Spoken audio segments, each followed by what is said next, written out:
Olá, pessoal! Estamos de volta com o nosso programa Mais Saúde, sempre recheado de informações para vocês. Lembrando que no final do nosso programa sempre tem uma dica super importante que você não pode deixar de conferir. Nos acompanhe.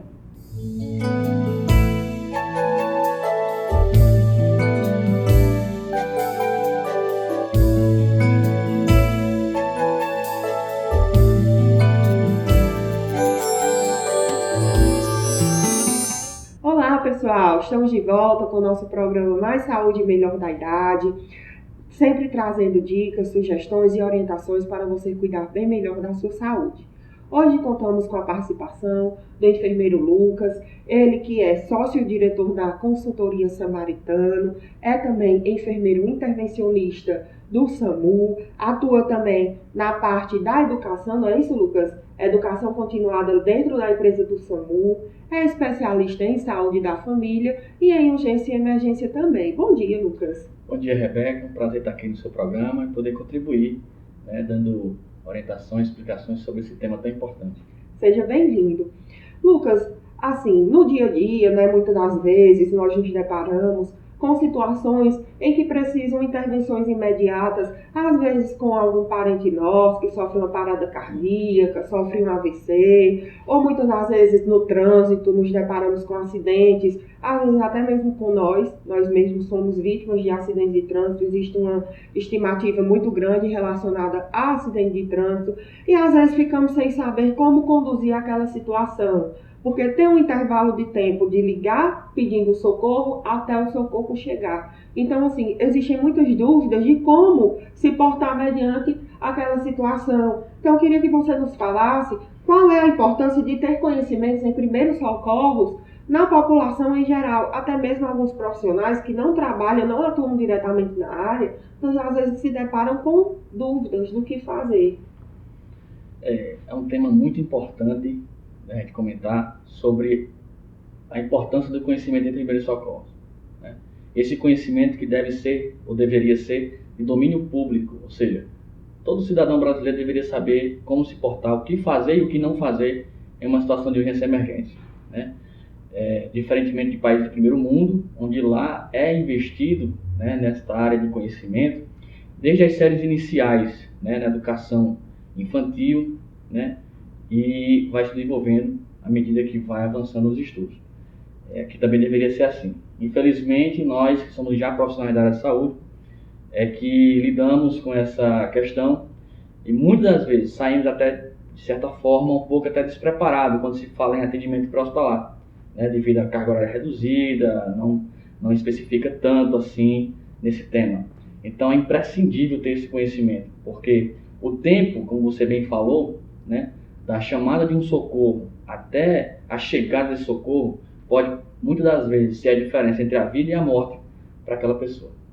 Então, assim, o que é que um leigo, se deparando com uma situação de urgência e emergência, de um trauma, por exemplo, um acidente de trânsito, o que é que um leigo pode fazer? Porque, na maioria das vezes, a vítima está ali ao chão, muitas das vezes exposta a sol, exposta a chuva, e às vezes a pessoa tem a boa intenção de ajudar, e muitas das vezes mexe naquela vítima, tira a vítima do local. Isso pode fazer? Rebeca, não é orientado a fazer isso. Então, assim, qualquer manuseio de forma errada numa vítima de trauma pode trazer sérias complicações. A gente chama de iatrogenias, tá certo? Então, assim, uma vítima de trauma que tem suspeita de lesão numa coluna vertebral, se for manuseada inadequadamente, ela pode sofrer ali, ficar paraplégica, ter sequelas complicadíssimas, inclusive até levar à morte. Certo. Às vezes dentro de casa, você está ali com um parente seu e a pessoa de repente tem um mal súbito, desmaia, por exemplo. Como saber se você tem que fazer, o que fazer ali para identificar se a pessoa está tendo uma parada cardíaca e o que é que você pode fazer para ajudar até o socorro chegar? Pronto, já outro tema que é a parada cardiorrespiratória, sendo realmente diagnosticada, os protocolos atuais nos orientam que, principalmente os leigos, que não são da área da saúde, como reconhecer essa parada cardiorrespiratória, Então, podemos começar assim.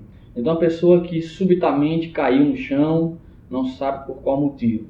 Então, a ausência de movimentos respiratórios A ausência de movimentos mecânicos mesmo, não move braço, não move pernas. E, no caso, o socorrista treinado, ele deve checar o pulso, né?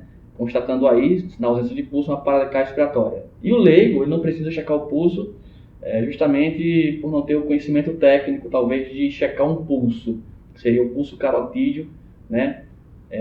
No pescoço.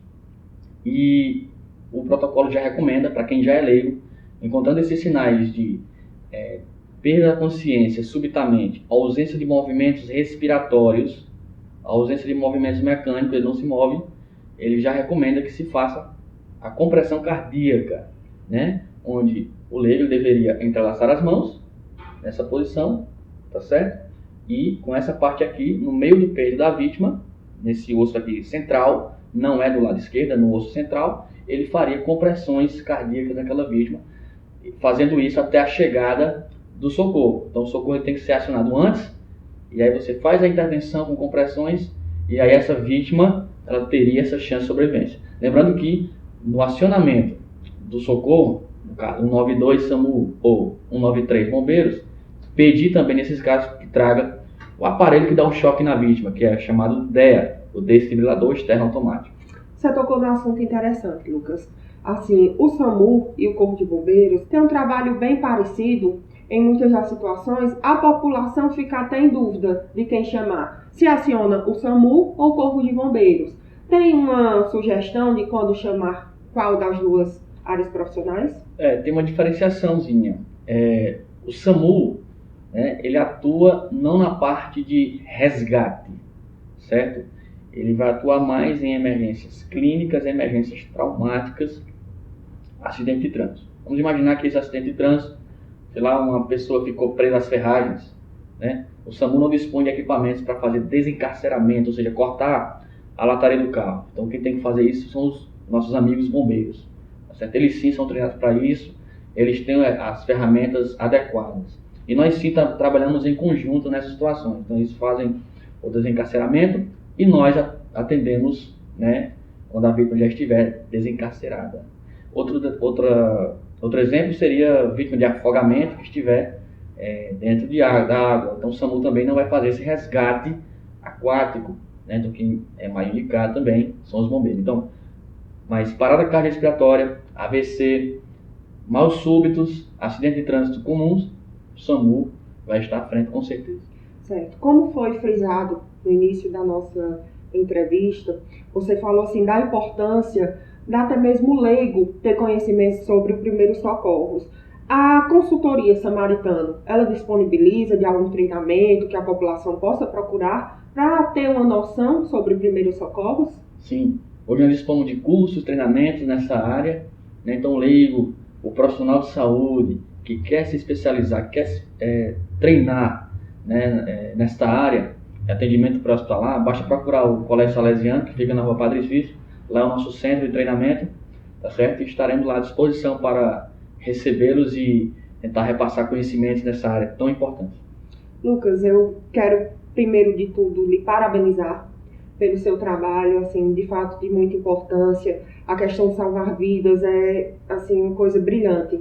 É um dom que Deus nos dá, que nós passamos adiante, principalmente você como instrutor, que passa seus conhecimentos adiante, não guarda só para si. Então, quero lhe parabenizar por esse trabalho que você desenvolve e quero lhe agradecer por você ter disponibilizado um pouco do seu tempo para estar aqui junto com a Mais Saúde e o Melhor da Idade, transmitindo informações para a população, informações essas super importantes.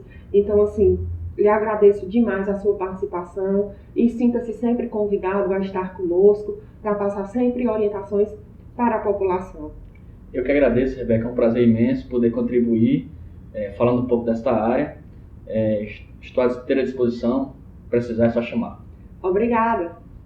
E hoje eu tenho uma dica importante de como se portar perante a um acidente de trânsito.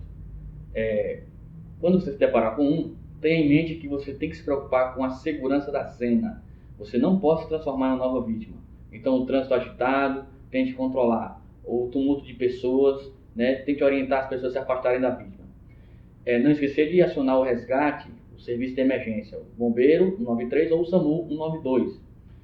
O momento de desespero, de estresse emocional, muitas das vezes leva a que as pessoas, os leigos, manuseiem a vítima. Lembre-se que vítima de acidente de trânsito, a gente chama de vítima traumática, ela tem probabilidade de estar com a coluna vertebral afetada. Então, qualquer manuseio brusco pode comprometer ainda mais. Então, evite manuseá-la, evite mexer.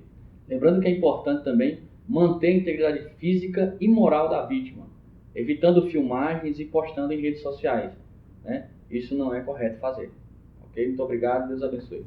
Estamos chegando ao fim de mais um programa Mais Saúde. Quero lembrar a vocês que toda terça-feira, a partir das 10 horas da manhã, vamos trazer novas informações super importantes para a sua saúde. Não esqueçam também de nos seguir, de nos curtir nas redes sociais e também de acompanhar-nos através da internet na tvglobal4.com. Aguardem o nosso próximo encontro.